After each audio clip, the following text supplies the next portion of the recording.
నమస్కారం, ఘంటారావానికి స్వాగతం. ముందుగా ప్రధాన అంశాలు.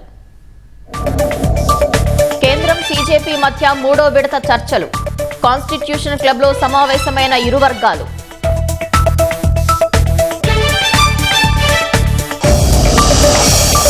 యువత భవిష్యత్తు కోసమే రాజీనామా అన్న ధర్మేంద్ర ప్రధాన్. 10 రోజుల వరుస ఘటనలు బాధించాయని వెల్లడి.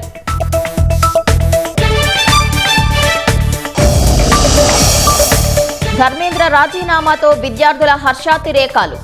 మిగిలిన డిమాండ్లు నెరవేర్చే వరకు వేచి చూస్తామన్న సీజేపీ.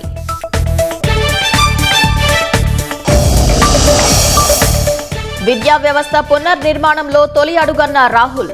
ఇప్పటికైనా యువతకు ప్రధాని క్షమాపణలు చెప్పాలని డిమాండ్.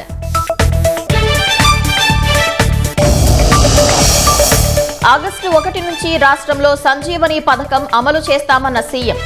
ప్రజలకు ఏఐ వైద్యులు సేవలు అందుబాటులోకి తెస్తామని వెల్లడి.